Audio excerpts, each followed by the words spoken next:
because I'm trying to learn something from this. There's so little I know about the law and government, apparently, as this process is going on. One, I thought subpoena meant something. I thought that if you were subpoenaed, that you had to show up when you were asked to show up. And so when I talk about bribery, I think the problem is you haven't heard directly from the president that it was me that said you had to withhold the money. The reason we don't have that evidence is because the people that he would have told that directly to, Giuliani or Pompeo or Mick Mulvaney, because the subpoena, the president saying don't show up and don't testify, and they're going to take it to court.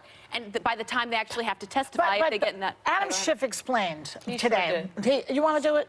He explained why. No, it's fine. Go ahead. You want? She is the lawyer. Either one of us. Go ahead. Go ahead. Go ahead. Explain it. Son, go ahead. No, it's just he explained that it's a very long process, and they're being very obstreperous about it, and so it takes a very long time to, for the wheels of justice to work, unfortunately. So they've already appealed it, and it took 8 months to get an answer, and then they'll just appeal it again to a higher court. So by the time they finish, we'll be in the next election. Yeah, we're talking and God knows what damage he'll do, and how many other countries he'll ask to interfere in our 2020 election. And it's a very dangerous thing. And to Abby's point, remember Susan McDougal? She, she was instructed during the Whitewater scandal not to comply with the subpoena. Republicans called her on that, and for 18 months she served in prison. Yes, she was in prison for 18 months. Can you say that one more time? She was in prison for 18 months for flouting the subpoena. Because she didn't. Not responding to a subpoena. Okay. And when I was a federal prosecutor, you didn't respond to my subpoena. You were like this, I mean, that's what we did. And so I was actually very surprised that people were instructed. So why don't they lock them up? Why don't they lock them up? I think it's because it's a congressional subpoena, and it's not a criminal trial. Yeah, they didn't do it that way, and it's not a grand jury proceeding, and it's a political proceeding. But I think what bothered me the most is you saw Republicans attacking the process and not necessarily putting forth a defense to the facts. And I wanted to see that. This is congressional oversight. This is in the Constitution. And so if you can't defend the facts, I don't understand why this has become so partisan. Did this president abuse his power? Did this president sacrifice an ally?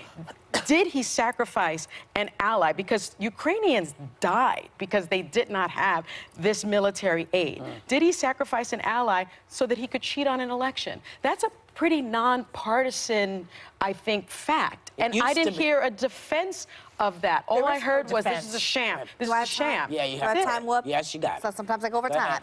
Okay, we all see this through the lens of our own, it's natural. Every American sees it through the lens of their partisanship. My biggest problem in all of this, and please don't let all of your heads explode, is the vilification of Ukrainians in general, that all of a sudden I'm hearing people like Ted Cruz say, well, Ukraine interfered in our election. You need to go back to 2014 and see the revolution of hundreds of thousands of Ukrainians against the expansion into Crimea by Putin. Many Ukrainians want freedom. Vladimir Klitschko, who's the mayor of Kiev, went out, Google it, because I don't think people really maybe were paying attention or understand the gravity of it, screaming for freedom against Putin. And the idea that I'm now turning on Fox News and Tucker Carlson saying that what's wrong, why should I care about Ukraine? Why should I care what Russia does? That is some, A-level gaslighting, and I am not here for it. So why would our heads explode?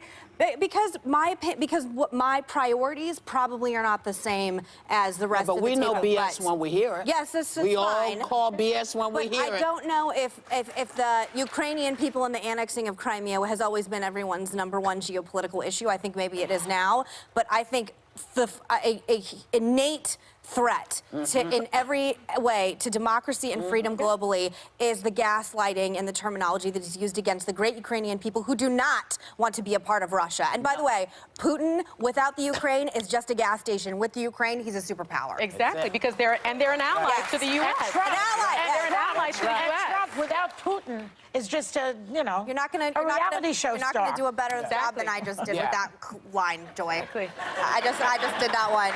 Exactly. Well, we all know we want to make sure that as often as we can, we don't add any... Spin. Yep. Okay. Well, get ready for it. We have a whole nother month ahead of this spinning. I know we do.